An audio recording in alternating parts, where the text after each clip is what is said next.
Bismillahirrahmanirrahim. Bismillahirrahmanirrahim. Bismillahirrahmanirrahim. alhamdulilah rabil alamin asalaamaaleykum rahmatullah sunu mbokk internet yi ñuy seetaan fii si duggal fii point info sunu mbokk téléspectateur parce que en même temps écran télévision la caméra la mën nañ jàpp ne léegi télé yaa ngi ci poche yi ci téléphone yi ci smartphone yi ci portable yi et cetera ordinateur yi léegi lépp tout est filmé donc lépp possibilité de film la mën nañ ko considérer comme image visuelle donc de télé. ñu wax rek lenn dañu am mbégte bu baax am possibilité wu toog fii exprimer wu wax suñu xalaat ci suñu réew wax lu ñuy dund ginnaaw bi ñu ñëwee ñi nga xamante ni ñooy sénégalais yi nekk fii ci Afrique ci Sénégal ci Afrique ci àdduna bi nuy waa Afrique nuy waa àdduna nuy képp kuy étranger bu nekk fii ci Sénégal bokk ak ñun li ñuy dund te di suivre suñu ay réalité dañu am joie aussi am possibilité wu waxtaan ak suñu kilifa yi via ce support média qui s'appelle la toile internet ñu war a mën wax ak ñoom amuñu possibilité dem ñu recevoir ñu ci seen bureau yi dafa laaj procédure boo xamante ni mën na jël temps comme mën na bañ a jël temps bu fekkee dafa exceptionnel waaye ñu jàpp ni fii moo gën a gaaw moo gën a sincère moo gën a concret lu pratique la amul intérêt amul calcul financier amul calcul pécuniaire bi nga xamante ni da nga ciy wékku pour wax wala bañ a wax on est très libre dañu am mbégte boobu am sant yàlla ci liberté boobu pour wax suñu xalaat ci suñu dëkk dafa am lu xew Sénégal mooy que ginnaaw bi ñu waxee ci mbirum Khalifa Ababacar Sall ci suñu premier numéro de vidéo dans ce site qui s'appelle duggalfi.info di un site complet où il y a toutes les informations de façon générale ñu waxtaan ci mbirum Khalifa Ababacar Sall ba nga xam ni dund nañ ces 5 ans d'emprisonnement ginnaaw condamnation bi ñu ko adressé ci fan yële ñu génn bi loolu amee wax nañ ci suñu xalaat wax de façon générale taxawaayu président Macky Sall ci dëkk bi am fuñ ko woo ñu am yaakaar ni kilifa yi dinañ ci jot et que dinañ waxtaan seen biir parce que après tout kilifa bu jëlee décision boo xamante ni ñi mu gàddul décision bi mbooloo mi d'accorduñ ci dafay taxaw xoolaat situation bi xool nan la mën a def pour leeral gannaaw leeral bi bu dee nit ñi ànduñ ci xool ban solution lay jël de rempart pour dem ci leneen en tout cas ci lu sincère loolu moo ñu tax a jóg loolu ñu tax a jóg nag moo indi tey ñu am possibilité wax ci lii di sujet d'actualité bi gën a pressant muy le parrainage. Un projet de loi qui va être validé au niveau de l'Assemblée nationale par une majorité dite mécanique. Pourquoi majorité mécanique? Majorité la boo xamante ni dund nañ ko ay jamono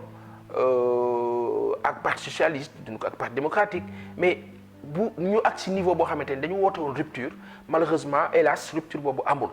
ñu gis ne que ñu ngi nekk ci insistance nguur daal bu ñëw rek moom boppam lay lijjanti mu nekk lu diis nekk lu metti mbirum parrainage ñu wax ci sunu ñun souvent ni ñu koy yëgee kii di président Macky Sall dafa am lu mu gëmoon am lu mu doon wax di discours bu nga xamante ni monsieur le président da nga ñu ko doon wax discours bu ñu jàpp ni dafa sincère ci jamono yooyu ñu gis ni que bi nga ñëwee toog sa doxalin dafa nekk leneen ñun nag comprendre ñu ay sénégalais lañu tey jii je pense que Sénégal tollul foo xam ne dañu war a wax bu leen wax noppi leen wala ku ko fi wax wala di ngeen xam ne parce que dégg nañu benn discours concernant le parrainage ñu gis ko mu nekk lu ñu attristé. kii di le ministre monsieur Niang Mambay wax daal di jëm monsieur Niang Mambay dafa am monsieur le ministre ñu ngi lay nuyu bu baax ak égard ak yëg-yëg di la wax ne am na benn image bu ñuy fàttaliku ci yow fële ci assemblée nationale le 23 juin ñu gisoon la nga bokkoon ci ñi gën a radicaux taxaw wane sa njàmbaar comme sénégalais bu digne bu fier gis ni que am na jalgati bu ñuy jëm muy mbirum quart votant bloquant boobu ñu doon wax 25% des votants qui devront valider l'élection présidentielle mu nekk lu sénégalais yi bañ ba mu juróon le 23 juin le 23 juin boobu nga bokkoon ci ñi gënoon dynamique ci combat bi tey monsieur le ministre nga nekk à la position bi nga xamante ni war nga mën a loolu nga doon xeex noonu nga gëddal ko nga bokk ci malheureusement ñi génn daal di ne parrainage bi ci nii wala ci nii dana am ci déggin ci sa waxin que dinañ ñu tenir en respect un peuple c'est quoi mooy wan peuple bi doole bloqué ko jaay ko doole ça ne marche pas comme ça ñi ko def ñëpp dañu daanu ñi tenir en respect seen peuple téye leen wan leen doole maate leen parce que vous pensez avoir les moyens vous n'avez pas les moyens monsieur le ministre vous n'en avez pas du tout le seul moyen valable et valide qui compte c'est celui du peuple le peuple vous a délégué via une élection présidentielle. Et ce peuple a la liberté aujourd'hui, via une autre élection présidentielle, de valider votre posture ou pas à venir. Et vous voulez faire face à cela. Parce que vous avez l'impression que ce peuple-là est en train d'être contre vous, que vous voulez forcément imposer une loi qui ne s'y est pas. Au nom de quoi? Fan la tegu ci lan doole ban doole ngeen am.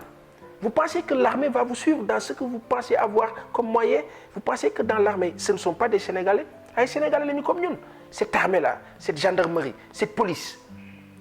ces agents de sécurité, vaillants soldats du Sénégal, qui ont vécu bien avant votre magistère, Monsieur le Président Macky Sall, bien avant votre station, Monsieur le ministre Mame Mbaye Niang et tant d'autres de ce régime.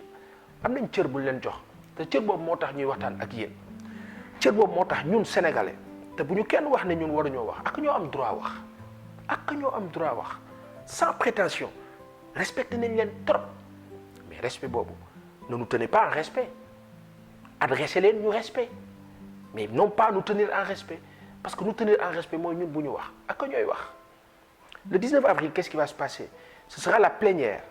Après la réunion des présidents de commission, après tout ce qui s'y est en termes de préparatifs et de préparation vis-à-vis de ce projet de loi. Bi nga xamante ni kii di maître Aïssata Tall Sall wax na que ça relève plutôt d'une révision générale d'une constitution. Et pourtant ça a été le cas. Def ngeen ko ci référendum bi. Vous voulez encore le faire parce qu'il y aurait un article 57 du code électoral qui serait en faveur de personnes dites plutôt non électeurs. Mais c'est pas possible. Gars yi c'est pas possible. Sénégal am na loo xam ne dañ ko xeex. Vous ne pouvez pas nous ramener en arrière. Quand vous parlez de parrainage pour soi-disant réorganiser les partis politiques au Sénégal,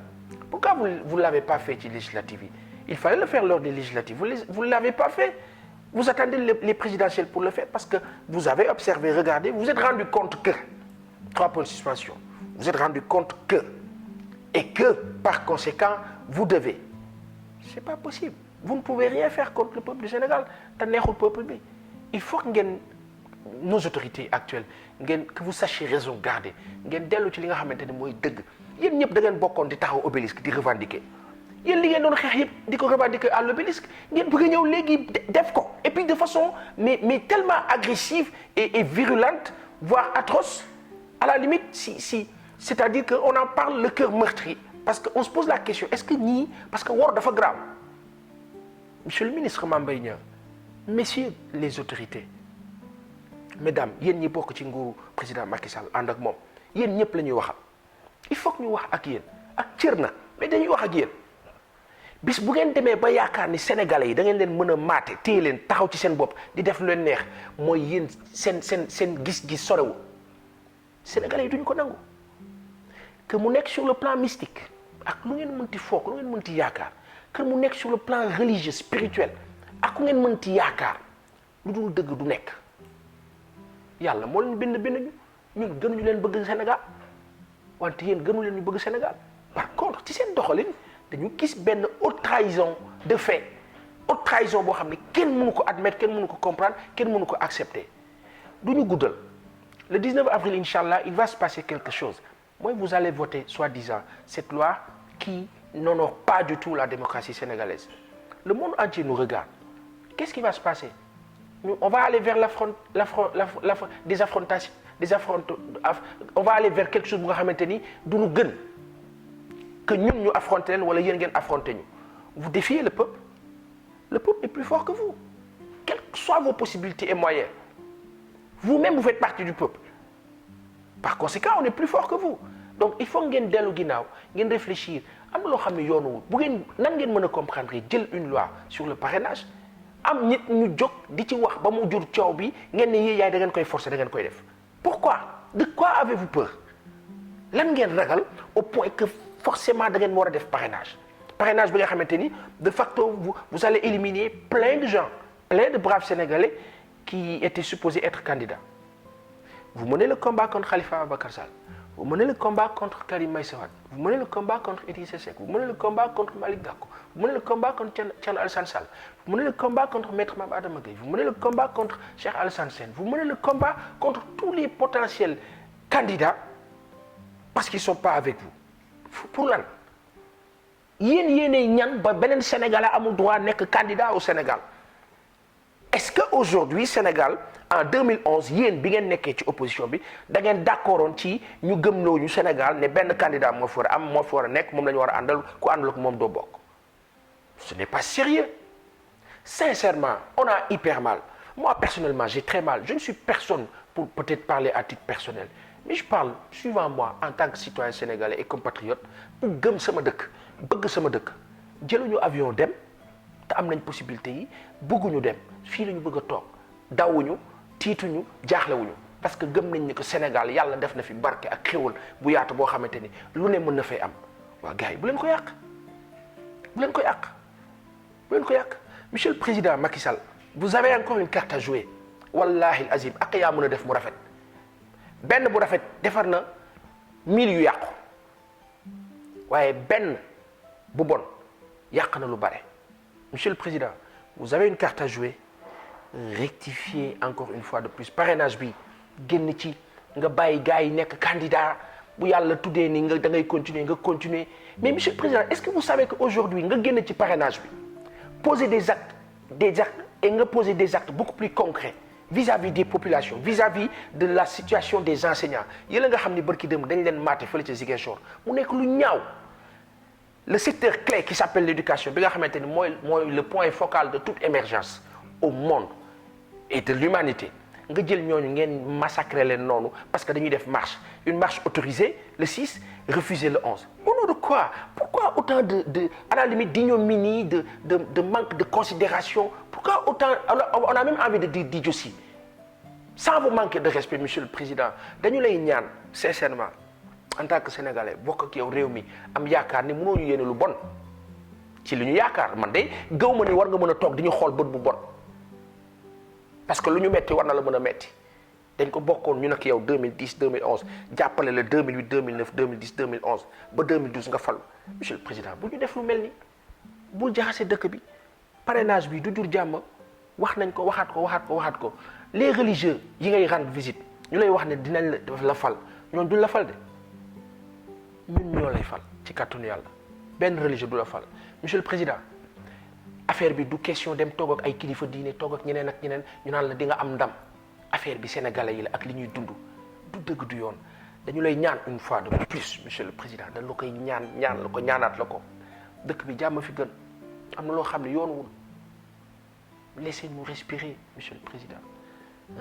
jox nañ la cër fonk nañ la naw nañ la en tant que humain être humain comme ñun mënuñu la ñàkk considérer parce que ñun ak yow ñoo bokk nekk ay doomi aadama moo tax ñu am fitu jàkkaarloog yow du ma wax sax fit mais moo tax ñu am yëg-yëg parce que fit dafay jéggi dayoo fit du loolu du nekk lu ñuy considérer yëfu nit la ñuy wax